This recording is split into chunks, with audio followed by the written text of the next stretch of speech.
Welcome to the Bears on Tap Offensive Line Film Room, bringing you all 22 views and breakdowns on the Chicago Bears offensive line. Presented by Quentin Q. Crisco and the one and only Ron Luce. Hello, Mr. Ron Luce. My name is Quentin Crisco, and we are back for the first time and feels like forever to break down some of the Chicago Bears offensive line play, which hopefully this year is a little bit more pleasant than it was in previous seasons. Ron, how are you doing? Q, I will tell you what, man. These are some of my favorite shows at On Tap Sportsnet as an entirety, not just Bears on Tap. So I am so stoked to be back here with you, my friend. We get to break down some Bears tape. And Q, like you said, I am hoping for some much improved tape that will probably get a little bit more enjoyment out of this year than in years past. Lord knows it doesn't take a lot of improvement to be better than last year. But that being said, Ron, what was your initial takeaway from the Bears O-line this past Monday evening? I thought it was fine. And like throwing this back to a building the board reference, Q, but fine in your grading scale is just that. It's fine. We'll take it. It's acceptable. You got the job done. Maybe it's not the prettiest, but you got the job done. And, you know, I think there's definitely improvements, maybe improved officiating as well for a certain right tackle that got called for the worst holding call in the human existence. That was one of the best block plays of the night. It was spectacular. And then they flagged him, and it's like, what are we doing? That's beautiful. That's artistry at the right tackle position. But no, man, I think just overall, I think, like you said, improved. I think there was instances where Caleb maybe held onto the ball a little long.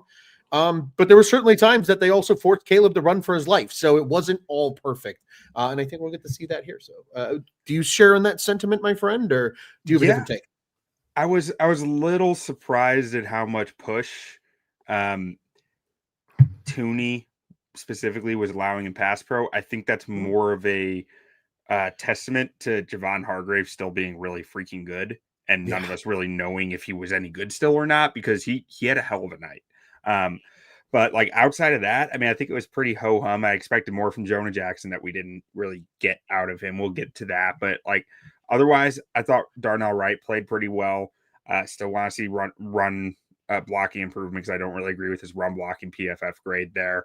And I mean, Drew Dalman was about what I expected. I expected a little bit better on the run blocking side, but frankly, it's hard to look good run blocking when there's a lot of confusion and a lot of guys that might not be fully up to speed around you on it too. Like there were times where I'm like, okay, this is outside zone, and this is a really good outside zone block if everyone around you is doing their job. But when it looks like there's some discombobulation, it just looks like he did a bad job at that point. So like there's kind of some of that gray area with Dalman, I thought. No, definitely. I agree in that too. And, you know, again, like you said, I think there's still a lot of improvement to be had. This group's not going to mesh year one. I think that was something that maybe goes undersold with the kind of narrative around the Ben Johnson offenses of years past. That O-line was largely the same for 3 years. And really, like, parts of it were already there when, you know, in 2021 as well, even, you could argue. So by year 3, those guys were humming and had played next to each other for a long, long time. I think that's something that we got to remember, is they're still very much learning how to play next to one another. Yeah. And so one thing I will say that was like really evident in this tape was just how much more O-line friendly this offense is, right? Like I have only really dove into O-line tape to the extent of really like, you know, feeling the scheme and understanding what's really happening on a pretty strong level for like what Luke Getsy, Shane Waldron and company last year. No, like there was very little running these guys had to do. I think that's purposeful. There's a lot of times where the running backs check down route is coming straight at the edge defender, so the edge doesn't know if it's a chip or not, but they're not trying to get outside at the same pace that they might be. Again, that feels purposeful to me. And a lot of things that I really liked within the scheme as I see how this really benefits the offensive linemen and helps their angles become easier to accomplish. Well said, sir. Well said. Now I'm even more excited to dive in because I think that was poetry to start off our first show here. All right, well let's jump into it. The first few plays here are just well blocked pass protection moments that I wanted to throw out there. Start with the good, because there was a fair amount of good in this. Sure. So the thing, like this one, was just you see Cole Kmet. Again, this is another way that the scheme helps Braxton Jones, who we know is reeling a little bit here.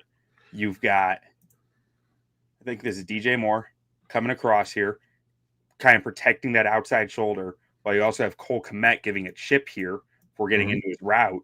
That edge defender has had to worry about two things before he can even get into his speed rush, and that helps Braxton Jones, that bad ankle. It really makes it easier for him there to set up and get in his position. Definitely. And he's also got time because now the edge rusher is limited in what they can do, right? That clock is already, a second and a half by the time Braxton makes first contact with the D end. Right. That's a lot of time where these guys might be trying to set up a move, whether it's a rip, a spin, a swim if they're able to execute it. You become a little more limited, and you also, like you said, it's a funkier angle because you're out so wide and you're so deep that by the time you work back, you've kind of taken yourself out of the play. So guys try not to give up contain either. I agree. Can we also talk quickly? I don't know if you have this one in here tonight, so maybe we'll come back to it. But Cole Kmet with the ultimate freaking pass block technique as a tight end, it was pretty good. Yeah, I was very impressed. I'm not sure if we have the specific one in here, but we will see plenty of Cole Kmet blocking tonight because he's not taking it lightly this year. He is really putting effort forth. It's not, it's still a tight end, but Sure. I was impressed by his blocking in this game. And, on this rep on the other side too, you see Colson Loveland giving that chip as well to help Darnell Wright out, which, isn't as important, but that's a way you get an elite grade for your offensive tackle, right? If you have your tight ends on both sides chipping like that, it's going to help a lot. Definitely. Is that Smythe or is it Colston Loveland? Oh, it might have been Smythe. Was it Smythe? I think either way, Q, I think when we're talking about Cole Kmet, with the no block, no rock mentality, that dude's going to get the football shit done if he's blocking like this in week one. And I think you're seeing the importance, though, of bringing in a Durham Smythe, but still having a guy like Loveland who, you and everybody else is a part of building the board, raved about his ability as a blocker, a very willing blocker for how big he is as a tight end, being more of a smaller receiving body type coming out of Michigan.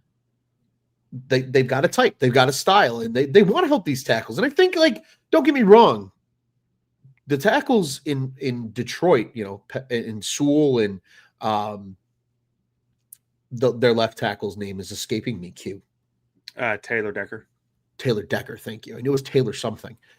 Those guys are really good, but they definitely benefited from little chips here and there to really cement their technique and their angles. And when you got elite players and you're giving them extra help, they're going to look extra elite. I think that's what we saw in Detroit, how Ben Johnson's offense helped those guys.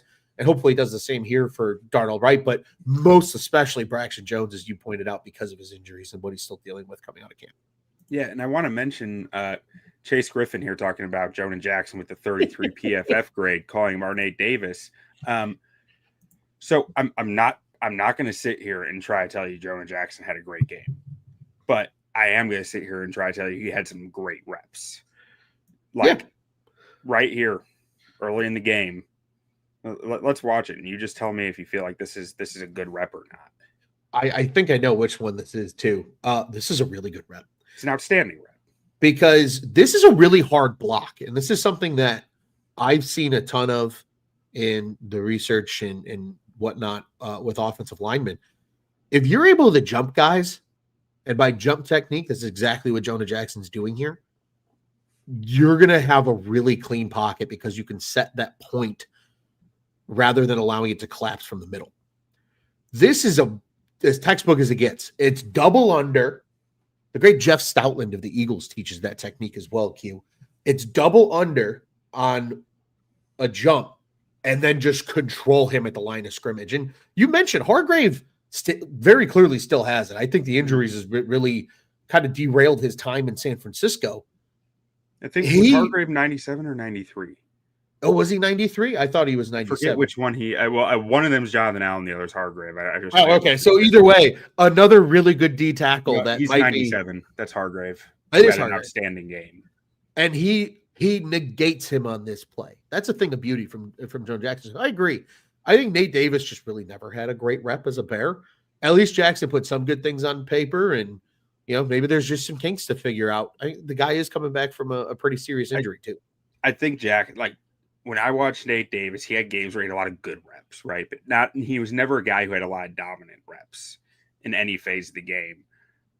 But he had bad reps with the Bears. And it's like, if you're going to have bad, you need dominant. Jonah Jackson, this game was not acceptable from him, to be clear. But he had dominant reps on tape, which is something that, at least makes me sleep a little better thinking about him going back out there to continue starting. He showed some real dominance on the tape this week, even though he showed some utter failures at the same time. Definitely. And I think that's something too. This Vikings D line is probably one of the best the Bears are going to see all season, right? So I think you're going to see a lot less bad reps from Jonah Jackson as the season goes on, and especially as this line kind of gels more and whatnot, that might make these early games, I don't want to say acceptable because that's not the right term, maybe a little more forgettable if he's able to continue building and kind of getting back from, again, this guy missed a ton of time last year with injury. So he's still kind of getting back into his rhythm too of being an everyday offensive lineman. Well, Breakdancer mentions here that Jackson was never a good pass protector. And I know the PFF grades kind of show that. I don't thoroughly agree with that though, because he has reps like this all over his tape. I think part of his pass protection is he's very one-dimensional. That jump set is that is his bread and butter, right? And that leaves him susceptible to guys crossing his face, guys who are quick, getting on his edges and finding room. But it's very he does have very dominant pass reps at times. I don't know if it'll ever be fully consistent, but he is a guy who will give you some dominant reps in the pass game. Definitely. And you'll take that every once in a while upside, especially because he does grade out better as a run blocker, even though this game was a little rough. He's really not a great run blocker either. Let me tell you what Jonah Jackson is. And I wrote about this a month ago over at On Tap Sports. I think it got 200 clicks, so no one read it, but go check it out. I went pretty in depth on Jonah Jackson, what he is. He's a brawler. He's a bruiser. Mm-hmm. He's out there to leave dents in guys and make them hurt more than anything. He's never going to be a super consistent player on either pass blocking or run blocking. He's going to give you some dominant reps. He's going to beat the crap out of the guy in front of him while he's doing it. He's going to lose some reps at the same time. But clearly this staff values that guy who is just getting those body blows in, and that's what he is to me. That's what he gets paid for. And there's kind of the rule of thumb, especially at the professional level, that if you have 2 to 3 really good offensive linemen, you can hide guys that are a little below average in certain things and scheme to help them at times. I think that's kind of what you have with the Bears, right? Dalman, obviously, the center position's hard in the NFL. We know that. We've heard from guests. We've talked about it ad nauseum ourselves of just the nature of that position. But Joe Thuney is an elite offensive lineman. Darnell Wright, I think, is going to be an elite offensive lineman. You've got those 3 guys playing around Jackson. He can be that mauler. I think that's why we saw a guy like Matt Pryor, who's probably maybe a little less talented, safely to say, than Jonah Jackson, have success because that brawler is still valued in the NFL. Plenty of teams have the brawler offensive lineman. And when you want to kind of be a nasty team, which I think is the Ben Johnson mentality, you need that guy up front as well. And Drew Dalman needs a brawler with length next to him, he just does. And we get another question here: could Luke Newman replace Jonah Jackson if he doesn't improve? Potentially, but the issue I have with that is then you have 2 smaller, shorter armed guards out there with a smaller, shorter armed center. And Drew Dalman he needs someone next to him at times to kind of set the initial punch so he can lock his hands in, because he's not going to win that initial punch all that often. He's good in different ways. He wins in different ways, but like in pass pro, he in Atlanta, you saw this. He relied on 2 tackle-sized guards next to him quite often to get that initial punch in and let him get his hands locked. Most definitely. Now, second rep here. So this is just another good pass rep here. Another good one from Jackson, I believe. You see, or actually, this might be this is the penalty where everything is perfect. This is the holding call on Wright. That is not a holding call, and just so good. It's such a blocked. It's such a good hand swipe. Oh. And not like Wright's is gorgeous. That's as good as it gets. But like everyone else does their job very well here too. You see Jonah Jackson locking in. Drew Dalman ends up going to help after he gets that initial hand to help Thuney there. And Braxton is locking down the outside. We have 3.5 seconds of clean pocket here. Definitely. And I'm gonna throw this out there for maybe a clip-worthy moment at times, or one that I'm gonna clip for myself, because I'm gonna use it. For all you young football players out there, watch Joe Thuney. This is textbook. I'm getting bull rushed. What do I need to do? You get your anchor, you get a wide base, and you try to sit your ass as much as humanly possible. And because this is a tough rep. Thuney, really goes for a little bit of a ride here, but he does a great job in ensuring that this D tackle isn't able to just cleanly bull rush him into Caleb Williams' lap. Well, that's one of the things that was kind of a struggle in this game was like there were quite a few reps where Joe Thuney's getting walked like this by Hargrave. But the difference between that and like some of what we saw last year when guys were getting walked is the control. I think Definitely. Like he is giving Caleb enough time and control here that Caleb, if he needs to, can adjust his location for it. And it's not a runaway train. It's hey, you got 3 seconds, you got 2 seconds, you got 1 second. Hey, Caleb, you better be moved. Like, it's not, it's predictable that Thuney and Dalman both did a good job in this game when they got in these situations of staying locked in and staying in front of the defender. And that hop step, that ability to stay balanced, and they're going backwards, they're going the wrong direction, but they're losing slowly. And that's, right here, in theory, the ball should be out. Yeah, the ball probably should be out. I do see what Caleb, I think, is seeing here, though. That middle safety kind of makes it a little bit of a tough throw. I guess I'm not trying to say that that's like you're saying, just hypothetically speaking, 3 seconds, the ball usually is out. Tom Brady's high praise, but Tom Brady always said in his internal clock's 2.5, which is, it's hard. Playing quarterback is hard, but if I'm just grading O linemen and they've given this pocket for 3 seconds, I go, I can't give I can't give you a knock on that rep from this point on. Definitely. I agree. I mean, this is a clean pocket. This is a thing of beauty. And again, he gets the ball out at almost 4 seconds, and he's still technically clean there. I know people might argue like, well, Braxton and Thuney are in his lap. That's plenty of time. Like that, this is still a really clean pocket overall from all 5 guys. And this is about as good as it gets here, man. And it got wiped out by the worst penalty I've ever seen in existence. No, I think this is the last really clean one that I had in here. I had 3 of these where it was just like, this is perfectly picked up. How about DeAndre Swift getting involved? I know. Oh, that makes me smile. DeAndre Swift coming down on Ivan Pace, number 0 there. Dude, outstanding. I'll tell you what, I think, again, in my research, in my participation as part of building the board, because I get to do a lot of running back grading in the springtime, which I really enjoy.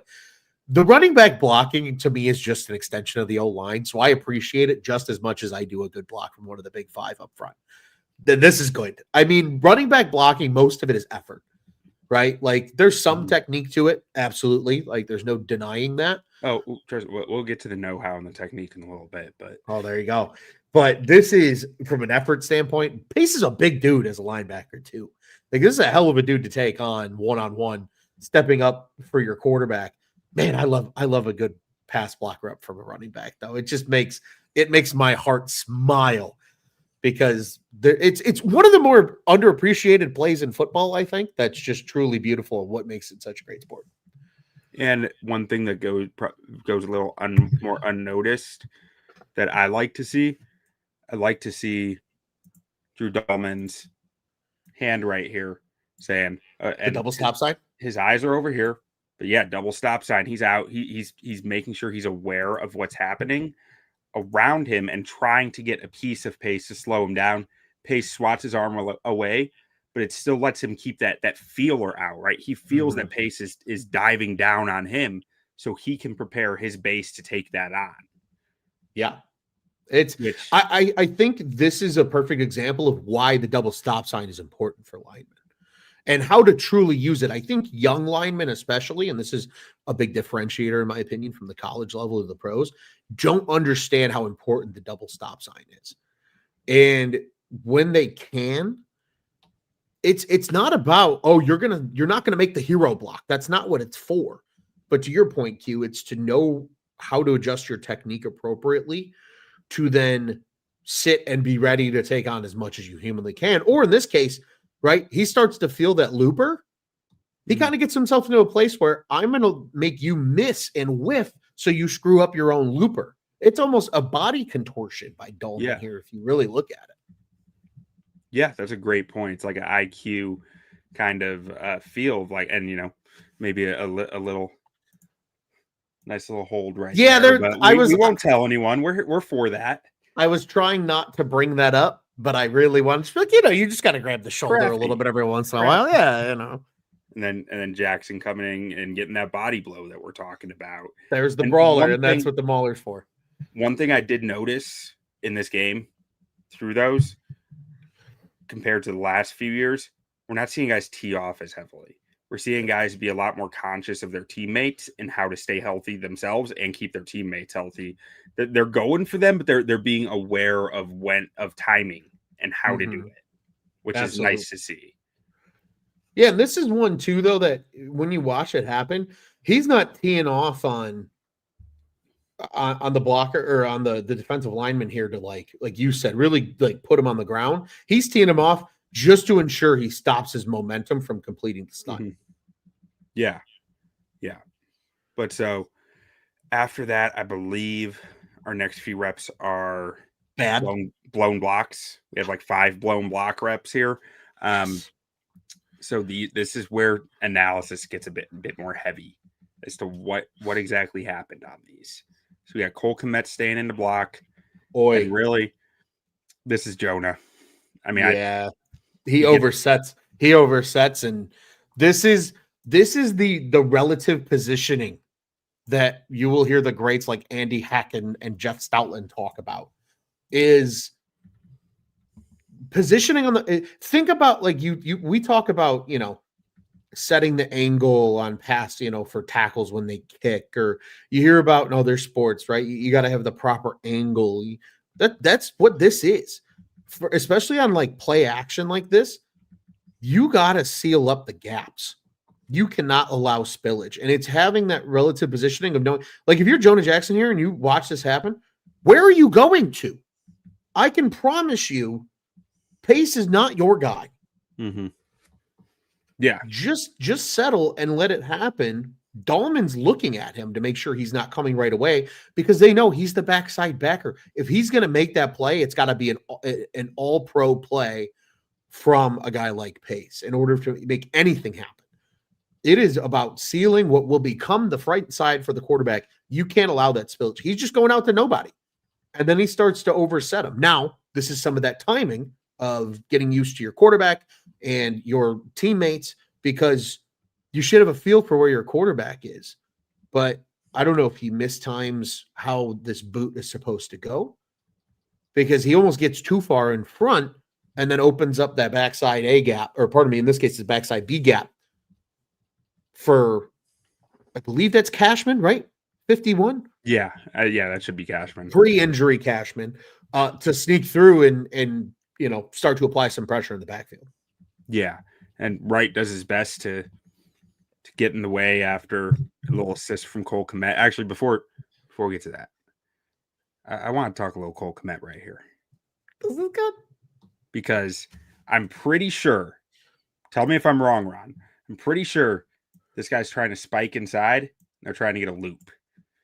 And Cole Kmet gets the clamps on the guy trying to spike down. Mhm. Says you ain't getting there, and Inso knocks the looper off, knocks the looper down, and Darnell is free now. It does certainly appear that way. It does look like that was an intended spike, the Yeah. route that he takes on the play. If that's the case, man, I mean, that's such a thing of art. I from know. Cole I mean, Kmet. he gets the clamps on him, man. It says, nope, you're staying right there, and your path is blocked now on the looper. Like, it's granted, it's not a very clean loop attempt. If that's what it is, it might just be the two guys running into each other. But it does seem to me like Cole Kmet gets his hand on the left tricep of the Vikings player right here and pushes down. Yeah, I think what ends up happening too, because I would argue the reason that this is probably intentional is because why would you as a defender, when you see the action in the back going opposite of you, try to go back the other way? Right? That's Right. usually a run stunt. Going Is away what they're from trying the to play. do. Yeah. Yeah, they're trying to do a run stunt here. They're just trying to free somebody up or create a mismatch. Because the mismatch here would be a big defensive tackle on Cole Kmet, right? You get more size on a guy that's smaller. If it's in the run and they try to run, offside, or if you get this cleanly, you're probably in Caleb's face by the time he comes out of this boot here. Instead, he's got additional time because he shuts down what looks like a potential stunt. That's really good, man. Because if Darnell Wright gets fully picked here, that's a hell of a mismatch with a D tackle on Cole Kmet. Yeah, absolutely. And then Wright does what he can. He's got a guy falling on his leg here, but does what he can to keep 51, to keep Cashman, get him off just a little bit. And sometimes that's all you need. You got a quarterback like Caleb back there, because gets him a foot further away. A foot's all you need. Greased up deaf guy. I don't have the full scramble in here just for the sake of time, but that does save the sack on this play. That 100%.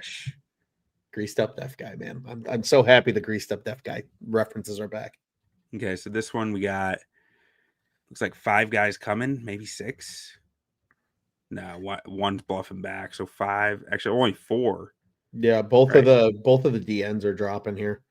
Okay. This is definitely a very much a Brian Flores concept. There's not a lot of teams that drop ends a lot. Yeah. And the Vikings do it quite a bit. That's why they have a guy like Greenard, who, if I recall, was technically an outside linebacker in his time in Houston. And same with Van Ginkel, right? They were those kind of 3-4 outside linebackers. Yeah. They want those guys that can be able to put their hand in the dirt, but also know how to drop back and at least cover, short area and as an athlete, because that's how Brian Flores becomes a sicko with all of his pressure and brings different looks from different places.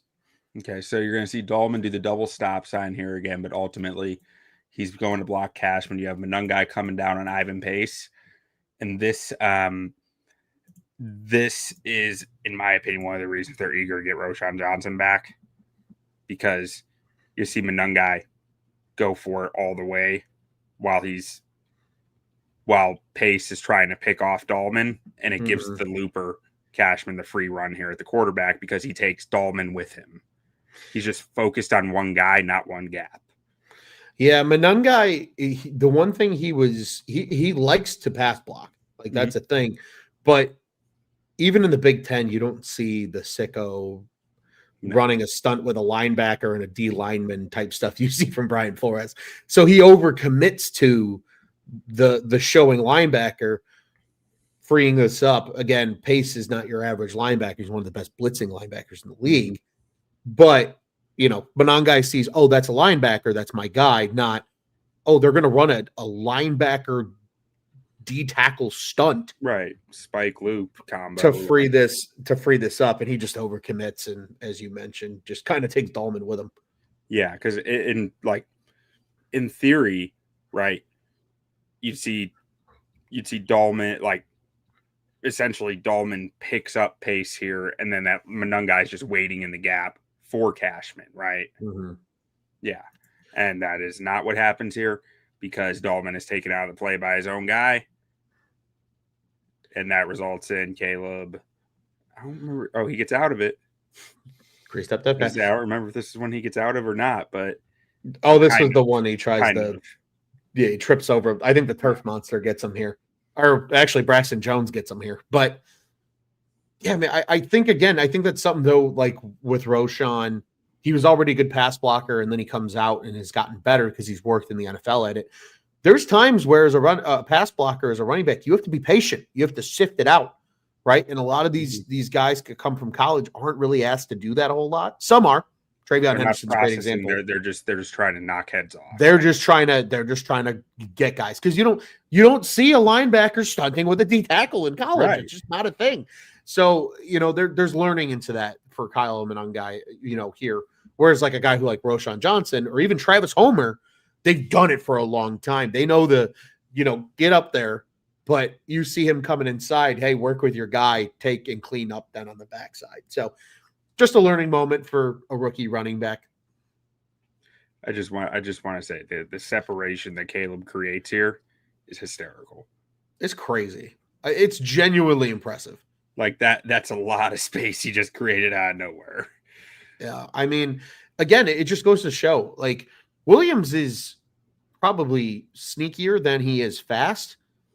But no, he looked fast. He did look fast, but I think his ability to move is as soon as he starts to get more comfortable in an NFL pocket, get more comfortable with his reads, that should translate to you are the hardest SOB in the league to sack. Yeah. Hopefully. Kind of like what Patrick Mahomes does. Like Mahomes isn't the fastest guy in the world, but he knows how to just kind of create something from shit. Yeah. We can just get him to play in structure. Yeah, he'll get there. He's young, man. Not everybody's a superstar year one. But so this was another one where you're going to see, I believe that's Loveland. You're going to see Loveland here. First two steps are at the man, and then he goes to the route. And then you're going to see Swift running a route just outside the edge rusher. So the rusher doesn't know, am I getting chipped here? Am I not? And that it keeps him in one lane, which helps Braxton a lot be able to get to his landmark. And, it's a speed rush, and he was trying to jump set him. So you might actually see Swift give a chip there. No, you don't. But it just helps kind of create more, I don't want to say predictability for Braxton, but an easier read for Braxton on what's happening here.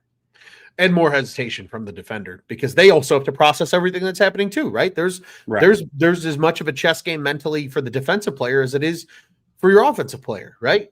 Make them see a bunch of different things. They have to process different decisions. That might slow them down a half a step. And in football, with this high of a speed in the NFL, that half a step makes a difference for somebody like Braxton Jones, who is still dealing with the injury and trying to be 100%. Now, Ron, did you see where this went wrong? On the other side? Right in the middle. Mm-hmm. Yeah. That number 97. A headache all game long. He's kind of like that, man. I think that's a testament, though, to Minnesota had a really decent offseason, man. And this was a huge part of that was getting him and Allen, right? To kind of cast off veterans, but like they know their roles. They don't need to be elite. They can be great at what they do because that's what the Brian Flores defense is about, right? Andrew Van Ginkel is elite at what he does, but because this defense allows him to do that a lot, he's become a second-team All-Pro as a result of it, right? I'll tell you what, Hargrave looked like one of the best defensive tackles in the NFL in this game. And reps against Joe Thuney and reps against, I watched Drew Dalman play against Jalen Carter last year. I watched the All-22 of that and graded it. Yeah. He held his own a lot of the game. And he had some losing reps, but if you're telling me Hargrave's tape is comparable to Jalen Carter last year, it's a lot more than I expected from Hargrave this year. And he might be a real problem if he stays healthy. I think that was his biggest concern. He got a ton of money from the 49ers for good reason. He was elite. He was one of the best. And he's showing that, hey, he was banged up while he was there. And I think he's finally healthy because you're starting to see shades of that player that was a big reason that the Eagles defense has been one of the best for what feels like the last decade now. Now, Ron, how do you fix this rep? What went wrong here? Ooh, yeah, I don't know, man. I think again, this is the the struggle with that defense. You would think you would be okay here with a 1 and an end. I think because Wright has to respect Van Ginkel, you set up hesitation for the offensive line and are allowing, there to be space. I think Jonah Jackson could probably take a more square set. I think Dalman could do the same, right? And try to maybe get more depth. Dalman tries to set him very vertically, or pardon me, very horizontally here, rather than getting some more depth. I think Jackson could do the same. I feel like with the Brian Flores defense, dude, a lot of these guys, especially if you're on the off side of the protection, which is what that side is, right? You have the back on the left, so it's probably a 6-man protection of some type with the back involved on the left side. Like, you got to just get depth, I feel like, and expect a stunt, because that's what Brian Flores does. He brings different crazy ass looks. You gotta respect the talent of these guys, just get depth and try to sift it out. Yeah. Okay. And that's kind of what I was thinking. Like, and the only other solution I can think of was I'll just have quicker feet. But that's not really. You're talking about a center who has quick feet here in Drew Dalman. So yeah, I think Dalman's expecting Hargrave to come inside. Yeah. And when he doesn't, then because you got to think about it from what the defense is being asked to do too, right? You've got 5 guys on the line of scrimmage. So in theory, right, the DNs have the outside. Those next set of inside guys have the respective B gaps. 61 has his inside B gap. Allen has his outside B gap. And then Hargrave is expected to take one of the 2 A gaps. And because you got more guys on the other side, maybe he's crossing over. This almost looks more like Hargrave has been told to overwhelm the B gap. Yeah, I mean, my guess is they're just gambling. Yeah, right here. I didn't record the down and distance on these because it's kind of tough to get the picture to be the right size while also doing that. But my assumption is this is a clear passing down. Yeah, definitely. I think they are taking a risk here because you're dropping a ton of guys. You're dropping one of your DNs. I think Dalman's setting here thinking, okay, Hargrave has to either come across my face or to me if I set him aggressively. And I don't think he expects him, again, to kind of go B-gap here, so he tries to get out there. You mentioned the short arms. Jackson is flying out to his B-gap to cover that up. Yeah. Wright has to hesitate because of Van Ginkel outside. And like you said, they gambled correctly, and they were able to overwhelm a single gap, or a single player in this case, in Jonah Jackson, and they create some penetration that way. Yeah. Okay, let's see. This one does result in the sack. Okay, so this is, I think, the 3rd broken play one now, or busted or missed block. Oh no! Something along those. What a run block! Is that our boy DeAndre coming up and stepping up? Oh, is it? I wasn't even watching. Yeah, Swift. Oh yeah, he gets in there. Yeah, that's a thing of beauty. Well, I mean, I'm sure he knows that Braxton is jump setting here, and that he's going to have to protect Braxton's inside on that jump set. Definitely, because as we saw in the preseason, Braxton does not have the mobility right now. Like, he's never had great recovery ability, and that's why he avoids jump sets historically, I think. But especially with the injury, his mobility is very limited on there. So Swift just knew, if this moves inside, it's all me. Yeah, I bet you that's part of the kind of the route here. It's, hey, you're gonna, we're telling, because it might be a route combo behind it where they're telling Braxton you have to be aggressive. But if he does cross your face, we're sending the back so you guys can stonewall him at the line. You see DJ Moore opens up here quickly. I think that's the designed intent of the play. Now, again, I'm not in the room. I don't know the exact X's and O's of what Ben Johnson's asking in the read. But you see in the cover, DJ Moore opened up quick and was looking for the ball. And then when he sees that Caleb's about to put his head down and scramble, he continues his route to become an option as he moves. Yeah, you can see. So I think that ball should be right here, there. And then he sees Caleb I think he sees Caleb's eyes not sitting with him. Yeah. So I think, because something that is used, there are pass protections where you tell a front side to be aggressive and jump. Mm-hmm. And it usually is combined with short routes. So that's exactly what this is here, right? Okay, jump him, but hey, you got to seal up in case he comes inside. You just got to get piece him because his ball should be out quickly. That's the designed intent to play. And then Caleb holds the ball longer than he should in this play, and then that's why shit goes awry. Because that ball should have been out to DJ Moore, pretty much right in the middle of the Bears C. Okay. Now, what do you think of what we saw from Dalman and Jackson here? I think what Dalman's doing here is fine. They're pretty much telling him, hey, because that's the side we want to seal up, you're coming with to give a hand. Yeah. I mean, Allen comes all the way across. So they're betting, hey, go set to the 1. You're setting to the 1 on this play, but keep your eyes inside because if that's still your gap. So you can give a hand, right? This is the 1 technique. Yep. So he's probably told, hey, help Joe, right? Set the point, but keep your eyes inside because if that 3 comes to the A gap on the backside, yeah, there's your 3. If he crosses Jackson's face and comes inside, then he becomes your man because that's your gap in the pass blocking. Right. So here, Dalman's keeping his eyes inside, sets the point, gives that hand to Thuney, so that way Joe Thuney can get there and establish the point of the pocket. Actually stonewall Hargrave like we had so much trouble for a lot of the game. Yes, exactly. And then he's got to come off and get Allen. I mean, you mentioned Jackson struggles with guys crossing his face. Mm-hmm. This is an example of that.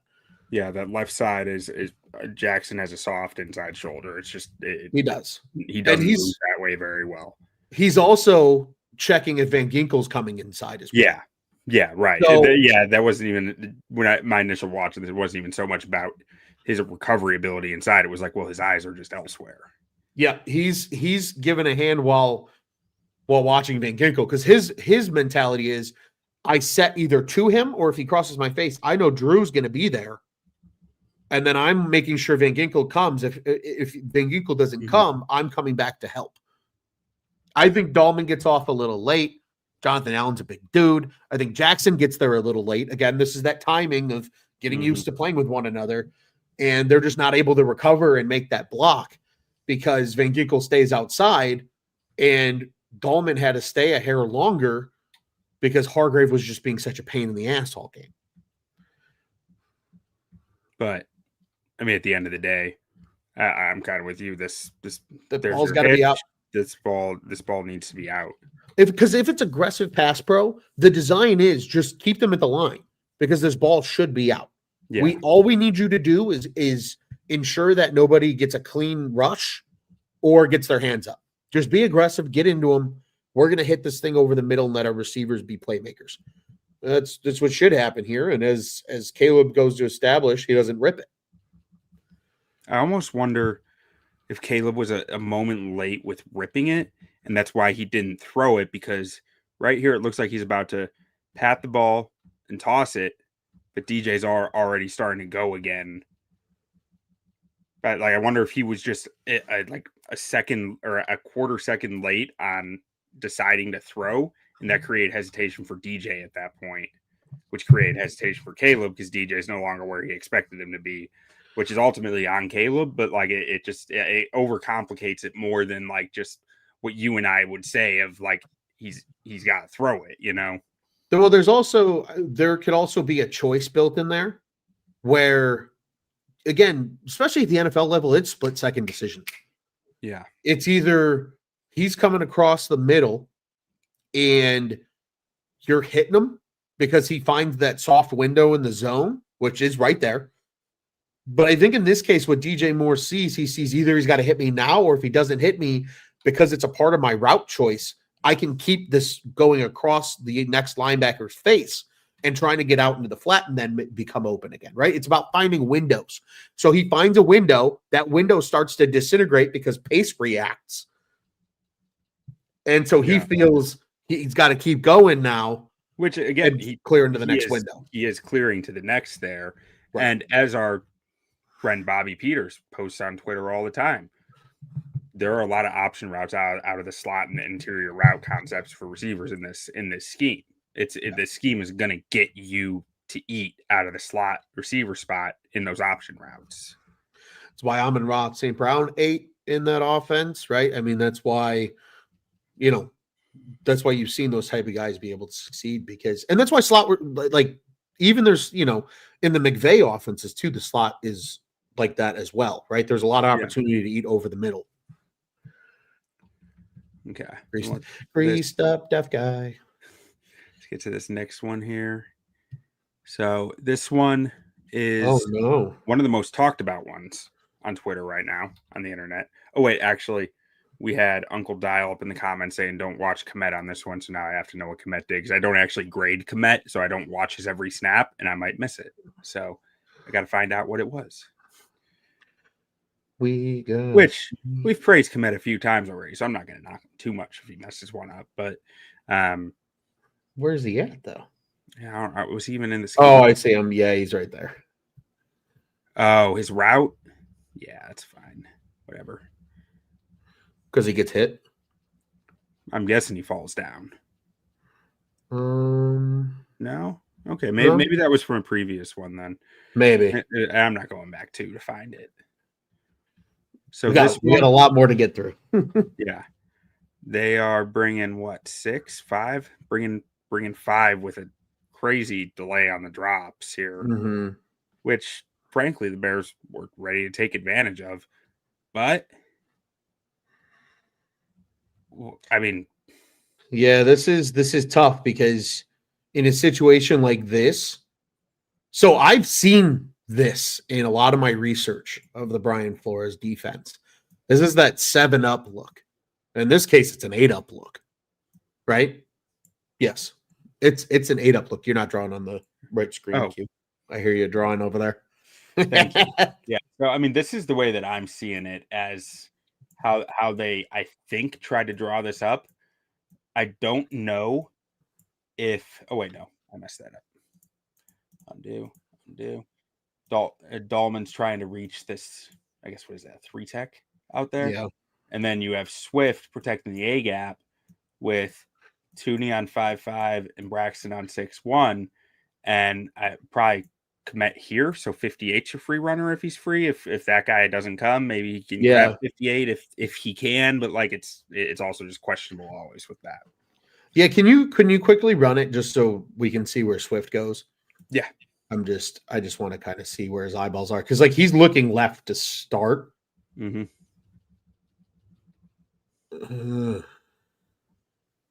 It doesn't make sense to me unless Caleb made a check to try to protect his left side and him and Dalman were not on the same page here. Maybe. Yeah, because even if Caleb makes that check, then he's basically just saying, I want the free from the right or from my right, not from my left. Right. Yeah, in theory, I don't know what happened here. Something very clearly happened wrong, but this is one of the situations where unless you know exactly what pass pro was called, I can't make an educated guess because I really am just curious what was called, right? And like they also might have identified the Mike differently, right? Maybe they identified the Mike linebacker, and that's something that I think I heard said somewhere. I think Ben Johnson might have said that post game that they were having some issues with chat. I thought it was in the run game more than the pass game he was talking, but like, frankly, it's happening in the run game. It might be happening in the pass game where their communication of IDing the mic wasn't always clean. Yeah. And it's a huge part of plays because on certain plays, if you don't identify the correct Mike linebacker, then you have issues because different plays will call for different instances to identify the mic. It's not vanilla where it's every play we identify this guy, right? Sometimes it might be, on a pass play, you're identifying where the guys opposite the back are going in the pass protection. So or something like that.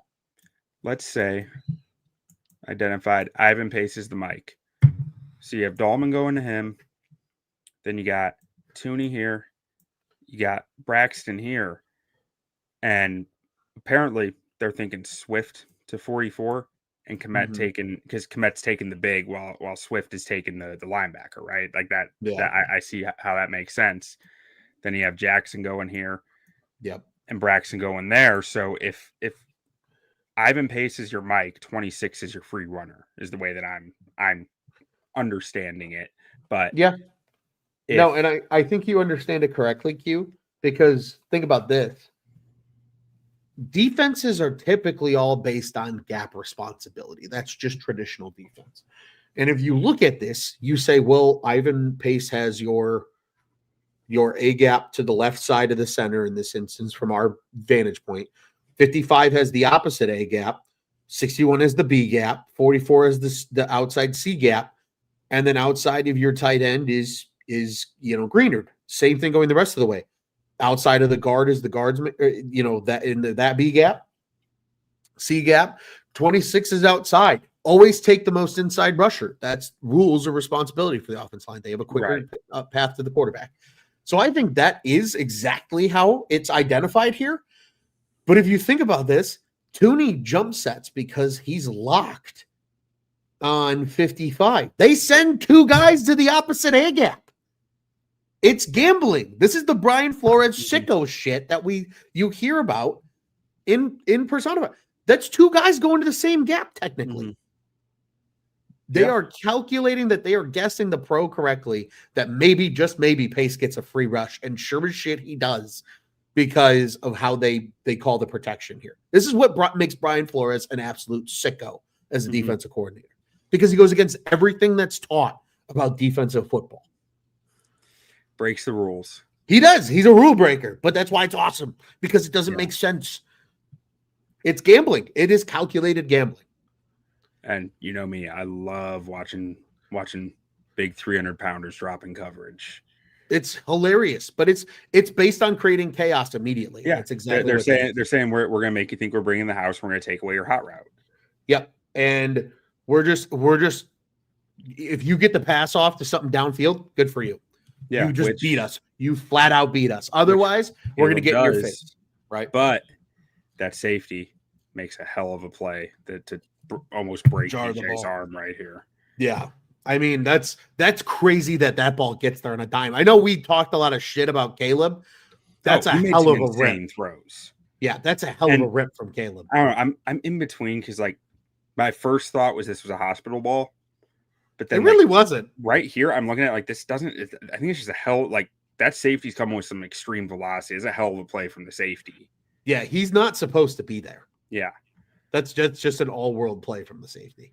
Okay, I think this is our last broken block. That's what you get with a guy like. That's what you get with a guy like Martellus.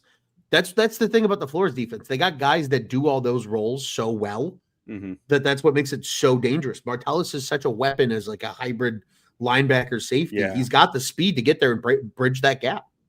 Yeah, he really is. It like just doesn't really have a defined position, but he's just really good and instinctive. Yep. Now, this one. Okay, no. So now we're getting into the what the fuck run blocks, or not the what the fuck. That's too much. But like the busted runs, I guess is what I call them. Yeah. I think I only have two of these before we get to some specific run concepts. But I mean, this one's pretty evident. We're looking at Drew Dalman here. Yeah, this isn't great. And he just gets swam by Tyrion Ingram Dawkins here. He says Ole. And that's Dalman is an undersized center. He needs to lunge at guys to get the full fire out. Yeah. If he doesn't fire out, he's not winning the rep. He's good. He's good for one of these pretty much every game, I think. Maybe not every.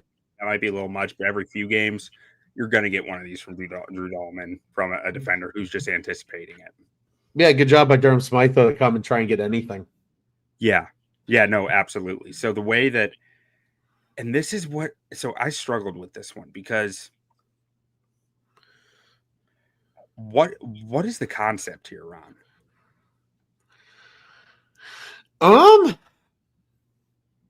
It's a great question, Q. Because I'm sitting here thinking, okay, if Dalman doesn't whiff and he's just kind of holding Ingram Dawkins right here, then you have Smythe coming through this gap for 51, who's charging down into this hole. Is it almost a vision thing for Swift, where if 51 is coming this way, he might come through this route, or if 51 goes this way, he's looking to follow the lead block. I think that's exactly like what these guys are clearing out. These guys are like are down blocking outside. To me, Q, this is a form of duo. And I could be totally wrong. Okay. But based on what I know about duo, that's my hypothesis here. Like it's a two-way go read for Swift here. This is like when you play Madden, I think it's what the 26 ISO choice or whatever. Okay. On I form. I think that's this, where it's okay, you have a 2-player read, because running backs are always taught to read 2 players based on where they bounce. Usually it's like the play side D tackle, and then it's either the linebacker or the play side end, like who's more dangerous. And that's what you're taught. It's a 2-step decision based on who you read off of. I think that's what's happening here. I think the read is 51 or 44. I think it's 61 is the initial read. Where does he go? Does he go left? Does he go right? And then from there, I think it's 51. And it's saying, okay, based on what gap the backer goes to, if Smite's coming through this way, he's either going to catch crap as you come through and hit that backside hole, or if you get the front side hole, he's led up through and maybe gives you another 2-way go. Or maybe he gets 26 over here. 51 went down in the hole. Exactly. Okay. Exactly. I think it's just I don't fully understand duo and like why people love it so much, because I think it's a lot of just like it's a lot of you make the back make a lot of decisions and just tell the line. It's good if you have a big offensive line that doesn't move well. That's my opinion. Yeah, I think that's why like Sean McVay loves it, because he can just get some big uglies and say, we're bigger than you. Yeah. We're going to get 4 yards in a cloud of dust, and we're just going to love it. And it fits with our play action game. Right. Exactly. Whereas I think, versus like zone, where like the Eagles run a lot of zone versus, a lot of these like McVay, other kind of concepts, it's a lot more, okay, we run duo and the big uglies and why Jonah Jackson can still have a job. And like, I think that's just what this is supposed to be. Understanding that, like, hey, if they go backside, like Drew's got help. You mentioned right. This is an offensive friendly scheme that might be part of Durham Smythe's responsibility here. We don't know. We're not in the room. Yeah. So I think it could just be to get that duo. outside shoulder and say, hey, we're making sure you're blown out of here. Yeah, it could be some form of duo. Again, I am not claiming I'm correct. I have no general idea. That's my guess. That's my best guess based on what I know about what I know, which ain't a whole lot, but we try. That's all we can do, Ron. That's all we can do. I just want to make mention, I really appreciate the quick snaps from Drew Dalman. That he had just put his hand on the football and it's out. Just a quick bang, get it out of there. Yeah. Jonah Jackson can't get it out of his stance. So that's what this one is. That's why I believe this is just outside zone. Real simple. But you got 2 guys who don't know the snap count that blow the whole thing. Yeah, because sometimes they do it where it's like a center choice in the snap count. Oh, yeah. It might just be they're going on motion and Jackson doesn't notice, and that has a domino effect. That crossed my mind too. Yeah. But I mean, look at so that's a thing. So in my O-line research here, Q, that's 100% a thing. Like you can say like, hey, it's on center, it's on the center, where the quarterback might clap or something, set hut, and the center gets to pick when he wants to snap the ball. And Drew Dalman might have been like, you know what? Fuck it. Woo! And just send it as soon as he got the opportunity, just to try to quick game him. And Jackson and Darnell Wright weren't ready. And this is the only downside, in my opinion, to that is the rest of your O-line doesn't get the same job. Look at Dalman compared to everybody else. Yeah. And I mean, even the left sides, like they get it a lot quicker than the right side. But this is super helpful for centers, right, Q? Like we talk about how centers need to be smaller, athletic guys. Sometimes they're not the biggest guys on the line anymore. Sometimes you need to give that guy an advantage. And some of that is just you get to pick when you go. And we're trusting that the other 4 are good enough. Yeah. Dalman shoving Jackson right here. Like Get out. Like this is Dalman's bread and butter. This is what Yeah. Dalman is paid to do, is this outside zone, get outside 55, swivel those hips, and just wall them off. This is what he loves, like what he's great at. Yeah. And he's trying to get any kind of forward movement in the process. Square him up, be in the right position, head on the play side, and try to run him upfield. That's like you said, that's the bread and butter. But man, it really goes to shit when the other half of the O-line doesn't know the count or doesn't see the ball. You see Jackson diving, trying to get his head across to make up for it, then banging helmets with 97. Like you see Wright just trying to salvage anything by diving down and outside, and it's screwed. It's screwed from that point on, because now you're talking Dalman does get his cutoff block here. But Swift has to try to cut it inside at this point, which is straight at where 55 is being cut off or like walled off to. Yep. Yeah. It's literally a play created because the offense hurt themselves, not necessarily because the defense was right. Yeah. So, I mean, there's not much to break down that. I just thought it was an interesting concept of, timing on the offensive line and the run blocking. And we have a lot of outside zone in here to watch, but before we get to the outside zone, we got some of your favorites, Ron. We got some toss plays to talk about.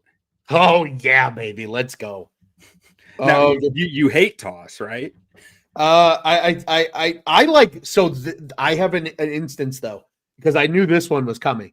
I hate the traditional halfback toss.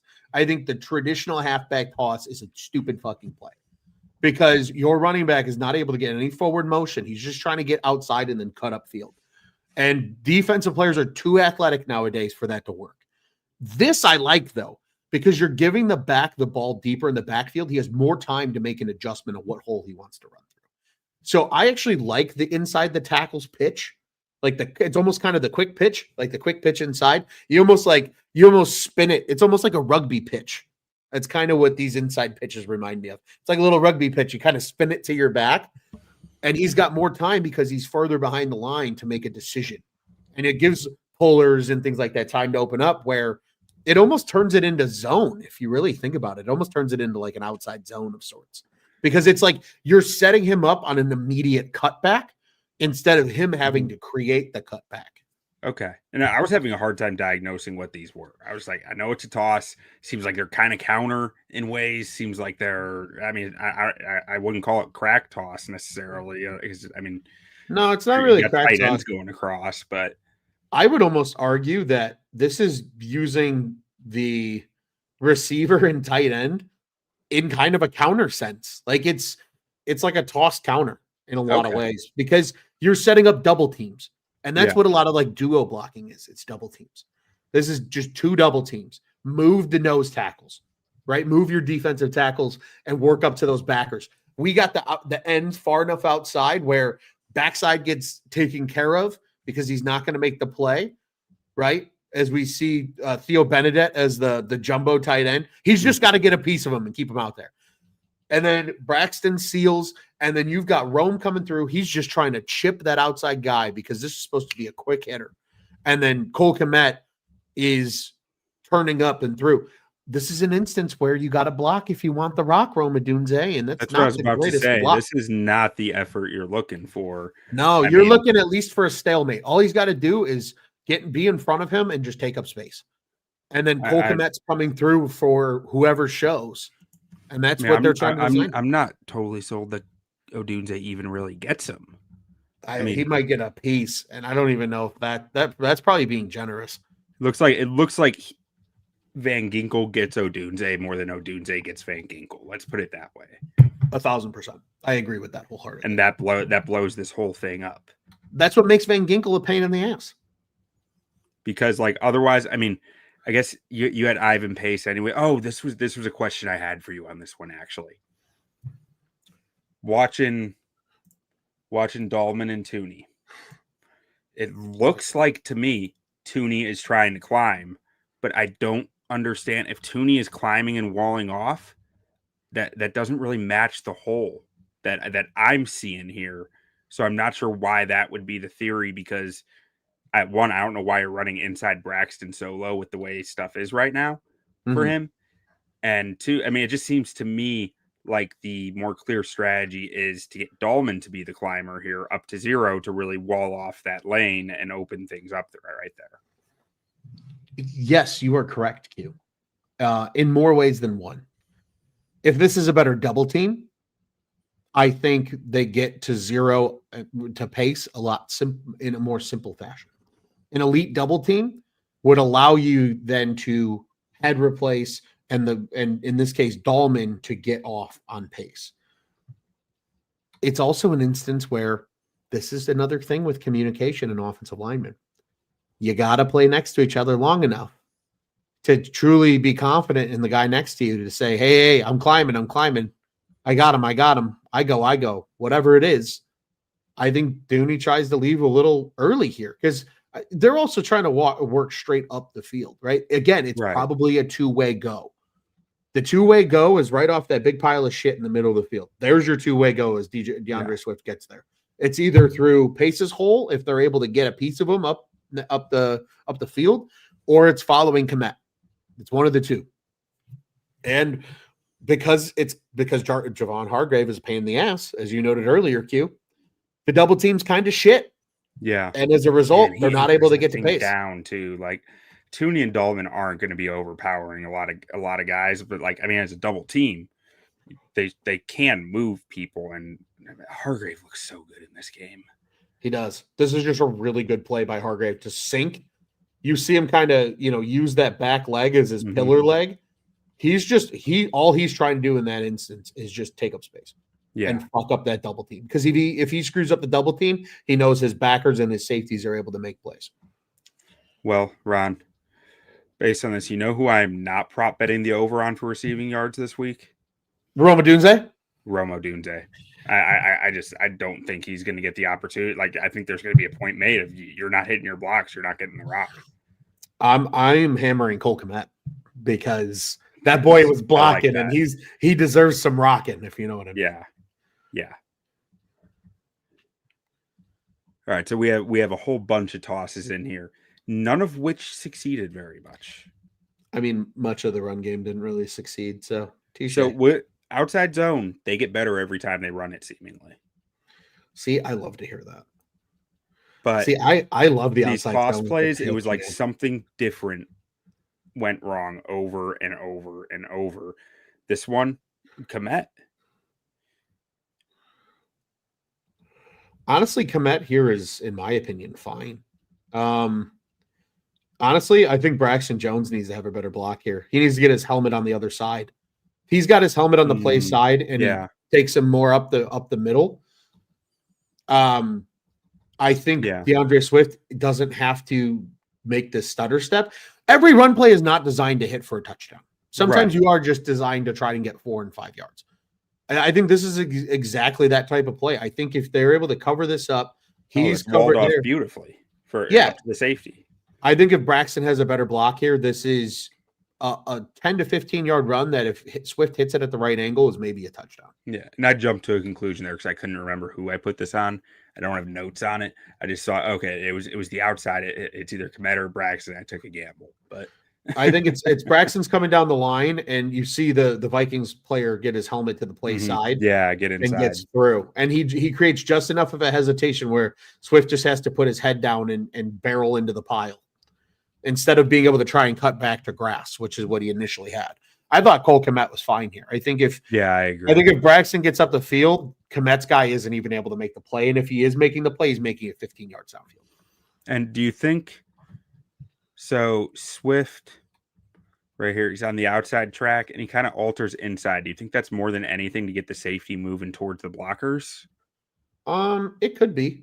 It certainly could be. I mean, running backs are often taught to like run the hash, right? It's the idea of like, get straight up the field, get to the A gaps. It's really run the A gaps. And that's kind of what he's doing here is, he sees his blockers. That's his A gap. That's his aiming point. And then he's got his two-way go. The two-way go isn't there.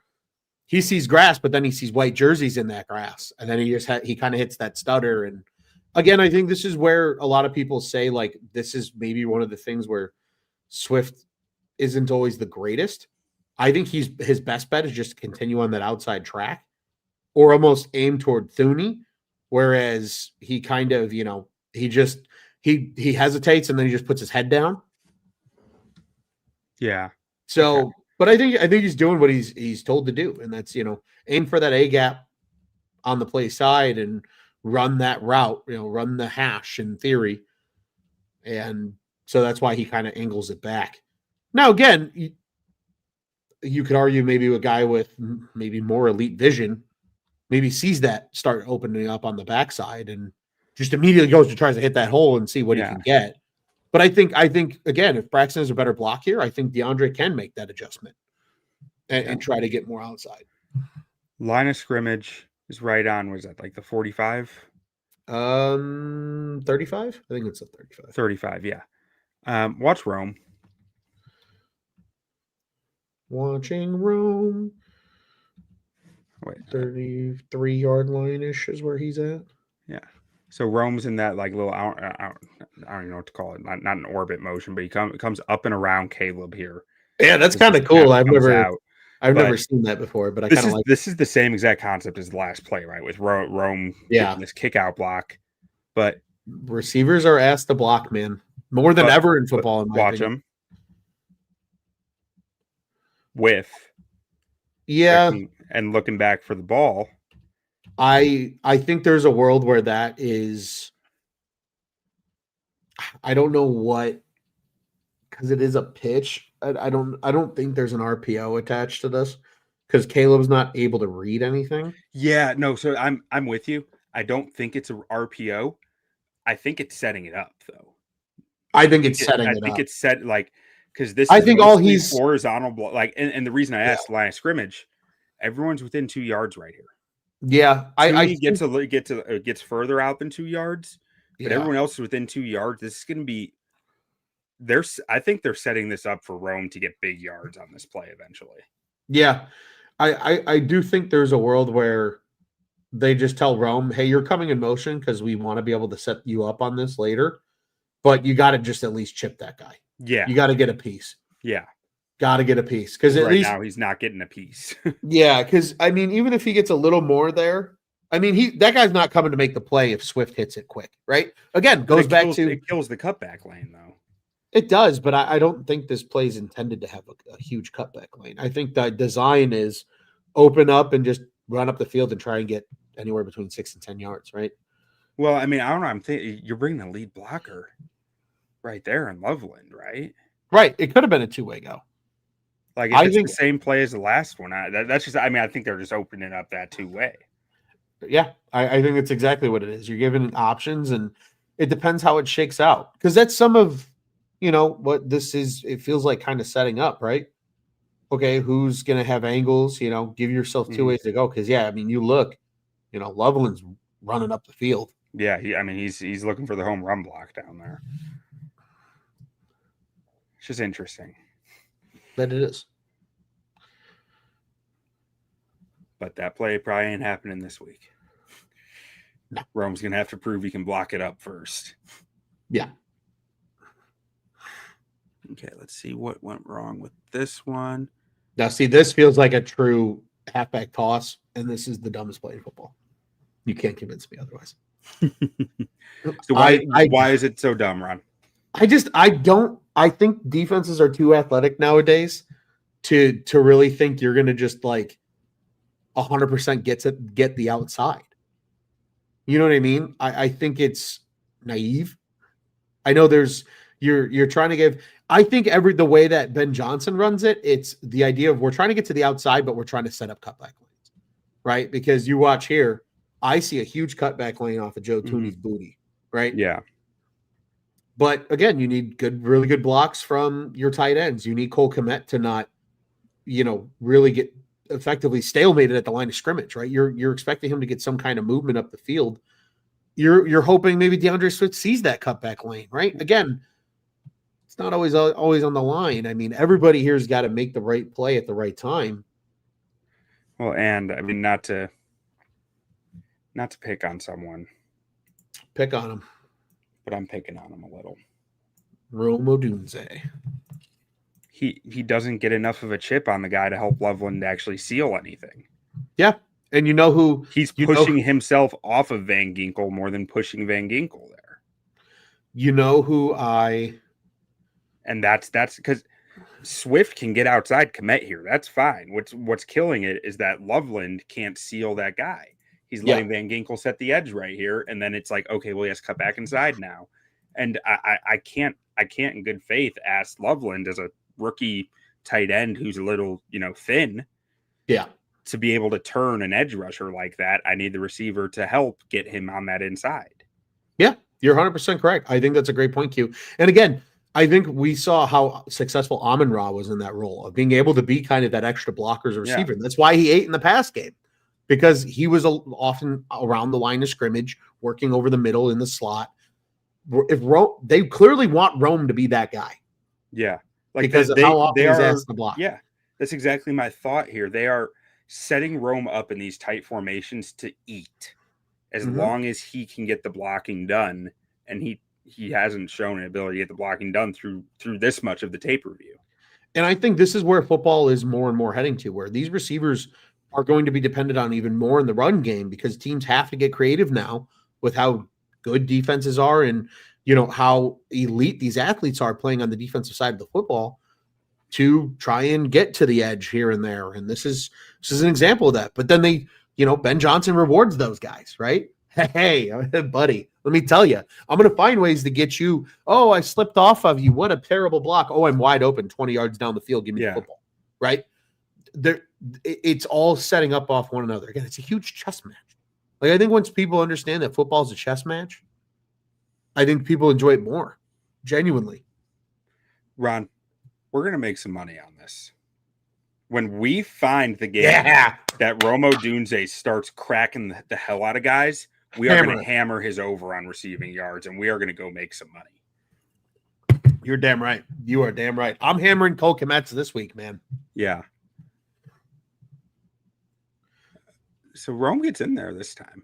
Rome is not shy about blocking. He just needs to get better at it. Yeah. He's a willing participant, which is huge.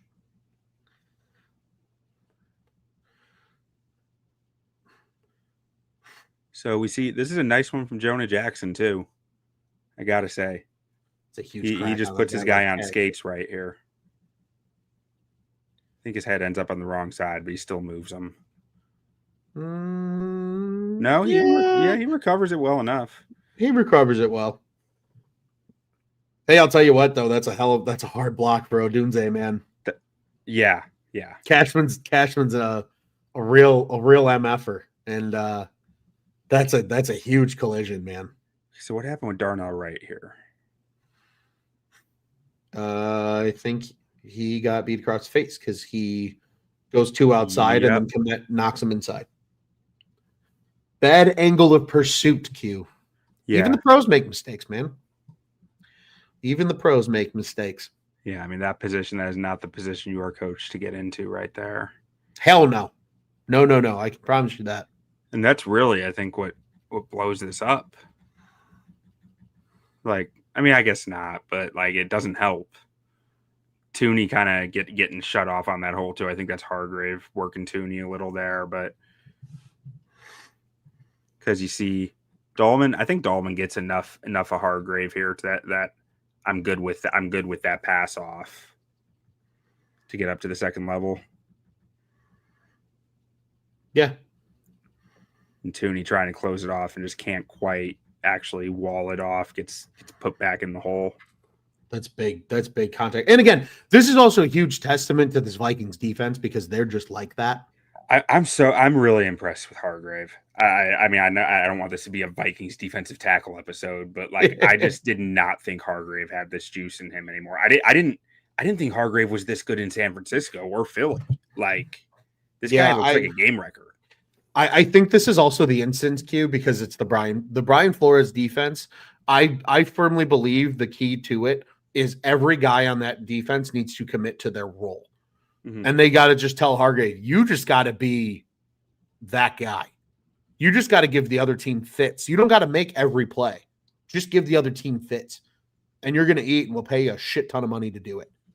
Yeah. And because again, they have the freak athletic edges and linebackers to make those plays.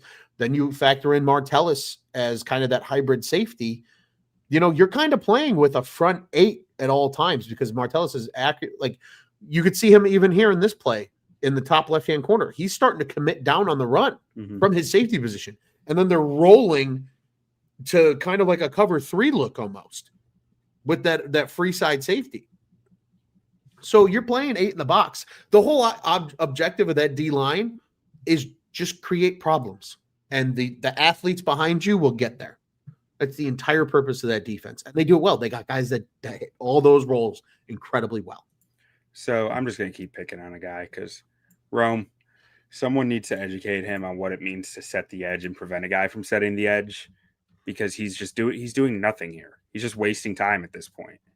Yeah, it's not a great set of the edge. Like, you're not helping Loveland in any way by doing that. So what's the point of doing it anymore? Like I just, that's frustrating to me when you're out talking about these condensed formations. You need guys who understand their role.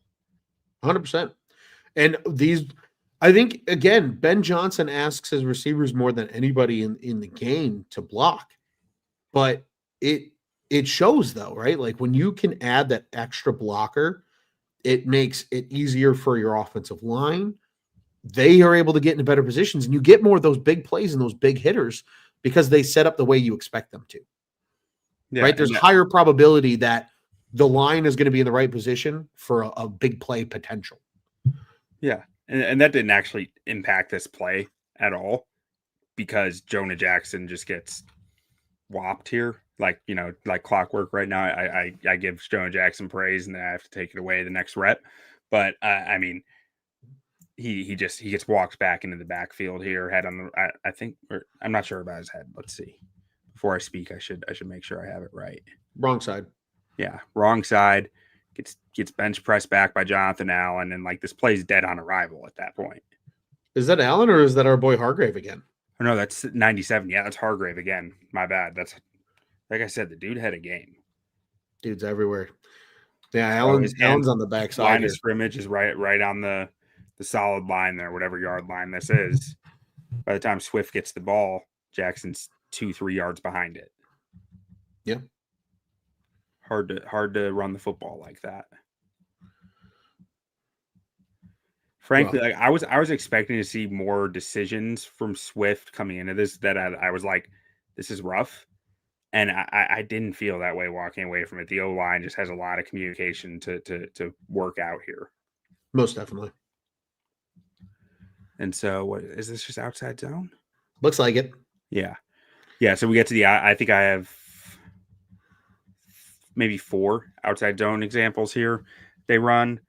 And let's see what happens here. It's not a bad block from Dalman. Oh, until it gets bench pressed. It's not, and I mean Thuney reached it. I didn't think Thuney could reach Cashman here, and he did. This one was probably a bigger question on the vision, but like I can't even blame Swift here when you see Cashman in the hole like that. No, I think Swift made the correct decision here. I really do. I think the decision's there to cut it back. DJ Moore gets walked into the hole, and Braxton kind of loses his guy at the end. He's got a good initial block, but he gets no vertical movement down the field. And right now you're not getting that from Braxton. Like this is one of the worst worst run blocking grades that I've given him. Not like it's up. It like usually he's at least average in the run blocking department, and this one is like well below average. Yeah, and again, I mean, that's a hard block for DJ Moore against a guy like Van Ginkel, but that's the Vikings difference. A guy like Van Ginkel can stay on the field and line up against your receiver because he's like that. Yeah.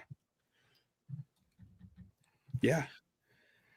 So this one, I mean, it's not atrocious, but like just a few little things go wrong. They still get a little gain here. But it felt like outside zone kept getting better the more they ran it to an extent. Like there was one late in the game that was really rough that I didn't include in here, but it was like the first 5 times they ran, it just kept getting better. Mm-hmm.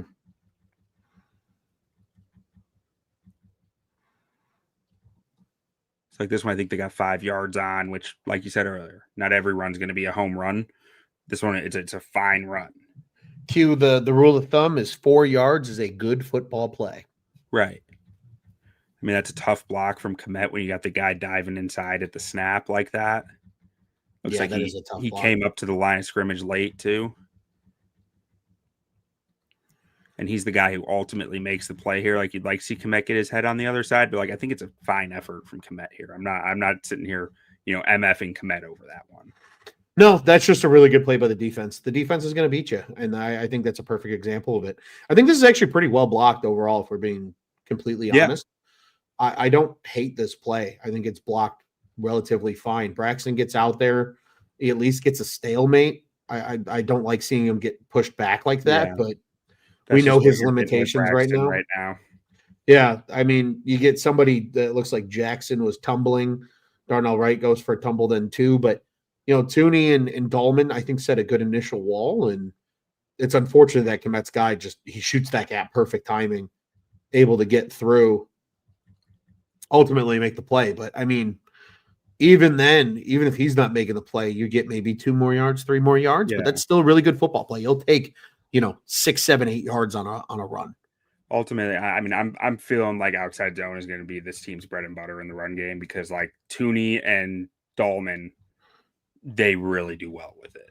Yeah, that's where they do best. It's gonna come down to a guy like Jackson being able to be at least serviceable, being able to get to his left and get his head on the right side on this guy who's crossing Dalman's face. And 2 gaps over. Dalman does everything he can here to keep him over there, but on outside zone, you're taught never to go back. Yeah. In this case, though, it appears that. So we'll hit you with some knowledge here. The mic call is to pace, because in my research, centers are often in outside zone told to go to the backside backer, and they're working with the right guard. So it's a 2-man stack essentially for Dalman and Jackson with, I believe that's Hargrave and Pace here. And then Thuney and Braxton, their stack is play side backer and that end. Tight ends here to help with any edge players. So that's why you see Jackson really have to get on his horse and get there. Dalman comes back and is there for pace. That's his guy. Unfortunately, Jackson has a tough time because Hargrave's just, again, he's an SOB. It's a pretty good technique, though. I kind of like the whole, the swim technique. I'm okay with it. Yeah, the butt block and just box him out. 100%. Whatever gets the job just done. Get in the way. That's all, that's all it's about. If you can get in front of him and just box him out, if it's a clean hole, which in this case it's not, but if it's a clean hole, Swift can hit that hole in time for you. Your butt block is going to be enough. Yeah, ultimately, I mean, I think the reason this doesn't hit is really Braxton gets blown up here and walked back, which is not because good. I mean, I think the tight end, whether that's Loveland or Komet, I think that's Loveland, or is that Smythe even? That's Smythe. Yeah, Smythe does fine here. He doesn't give up much ground, but the hole has just disappeared. All you need is a stalemate with Smythe. Jones's issue here is he gets walked back. Yeah. If Jones gets any kind of forward movement, Swift's got enough space to squeak through there and try and get something. Yeah, exactly. And that's, I think, a block we've seen Jones make consistently in his career, which makes me say the ankle. It's a nice block by Luther Burden on the outside. Oh, is it? Let's see. Not being a burden out there. I like it. Not being a burden. I'm telling you, man, if Rome can't figure it out, Luther if we start seeing number 10 around the line of scrimmage a lot. Yeah, that is nice. And I loved I stood up out of my seat when I saw this leg drive from DeAndre Swift and it was like, that's what we're looking for. Yeah, there you go, buddy. This is great individual effort from DeAndre Swift. That's the one thing I will say about Swift. I know I've kind of poo-pooed on him a little bit in this review. That dude just runs hard. And that's all you can ask of that guy. Hey, if nothing's there, and we're seeing on a lot of these plays, there wasn't shit there. Like, it wasn't a him thing. There was nothing there. Just put your head down and get what you can, man. And I'll tell you right now, that's the Bieniemy difference. I don't think you didn't see that out of Swift last year.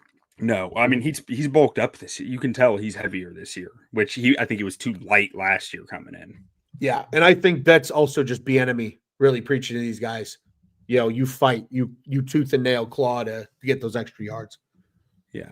Now this one. Oh, this is pretty. Oh, cut back. Yeah, that cutback lane came in real nice. And this is what I was saying. It felt like they got better and better the more they ran this, because this is what Dalman excels at. This is what Wright and Jones probably are most familiar with from their time with the Bears in recent years. Under Chris Morgan, it was a lot of outside zone concepts. And it's something that Thuney is probably best at too, as a run blocker, being not an overpowering guy. Definitely. Yeah, this was a really nice run. This makes me smile. This is also an instance where the line is doing exactly what they're told. The running back's doing what he's told. Use your vision, look for the cutback. DeAndre Swift does a great job here being patient. This is just a well-blocked play. And, if you're Wright and Jackson in this case, they're having a bit of a tough time.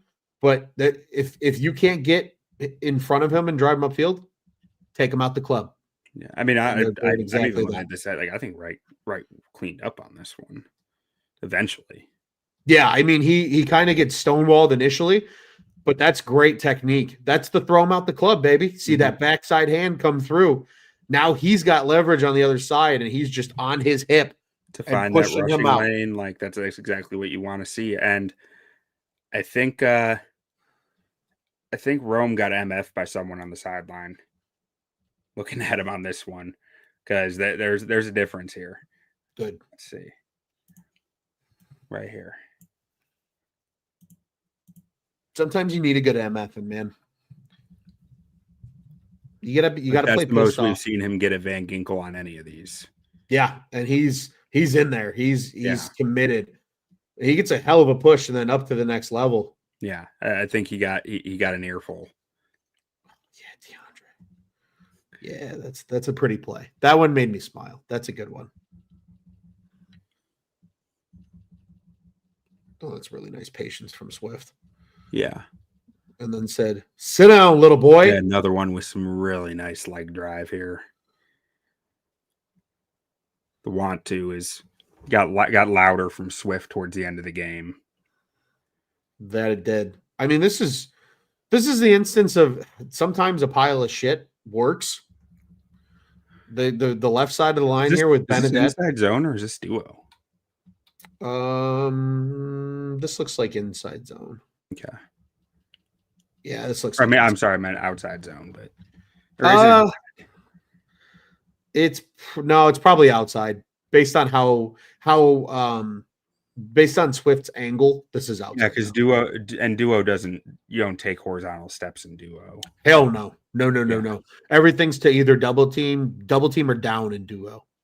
Yeah, it was just the three double teams that got me here, though. I was like, but in zone, I mean, you can block outside zone and inside zone, and in you have your stacks. This is just a perfect example of the stacks working beautifully, where they're able to create double teams and then move to the next level. I thought these were some really clean stacks up to the second level here, and they really did a nice job.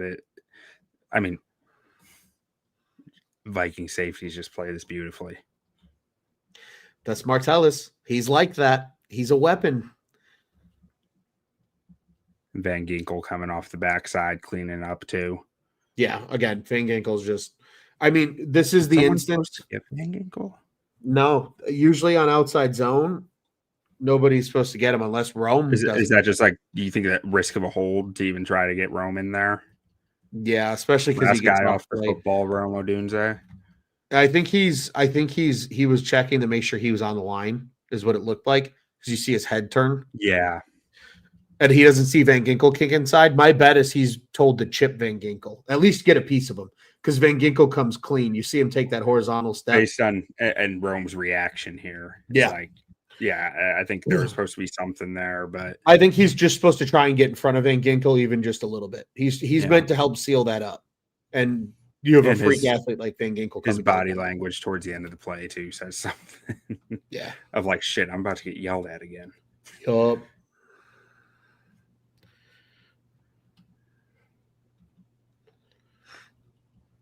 Okay, I did get the last one in that was botched here. And this one was where this goes back to earlier in the show when I was saying, I think this is a really nice block from Dalman. if everything else hits right, but everything else doesn't hit right, and it ends up making him look really bad because of it, because he's hitting his cutoff block, getting in the way there. But this is another instance of the Bears getting screwed by on the center. And there's that timing. Oh, wait, you know what? This might be the same one. I might have doubled this up on accident. This is the same. Oh, that's okay. This is the same play as before. Yeah, but again, another good way to hammer it home, though, Q, of they got to get the timing down. It's a new unit. They're learning each other. Yeah. But that wraps it. Ron, I'm going to let this play through while discuss any thoughts after watching through this. Where's your headspace at for the Bears O-line? I'll tell you what, I think understanding that this group is still super new and they're still learning how to play next to one another, there's a lot of good things. There's a lot of bad things too, but there's a lot of good things. This is a far superior unit to what it was a year ago. There's no question about that. I think they have better depth this year as well. Guys like Theo Benedict developing a little bit. Just some of the other guys that they have on the interior that I think showed up and did some nice things. Guys like Newman, guys like, Trapillo. I think they're a little deeper than they've been in years past, which is also nice. So, I think they'll continue to get better. They played a really good defense in the Vikings, a very unconventional defense in the Vikings too. Hopefully seeing a team like the Lions who runs more of a quote unquote conventional style of play.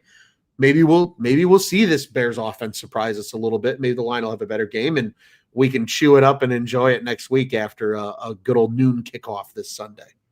Yeah, no, I mean, I agree with most of that. I am somewhat relieved in my review of how much of the run issues I don't think are totally stemming from the O-line, because I trust that that'll get cleaned up, and that's, guys adjusting to the new offense, the new expectations for them. I would hope that does change, but like with the toss and the outside zone issues, I feel like a lot of that wasn't so much on the O-line as it was really the receivers, and a lot of Romo Dunze, who I think they're setting up to do a lot of really fun things as long as he can get the blocks down. Because if he can't, to your point, Luther Burden might be able to. No block, no rock. All right, Ron, well, why don't we get out of here with a good old-fashioned bear down and look forward to the Lions on Sunday. Looking forward to the Lions, Q. Bear down, baby. Bear down.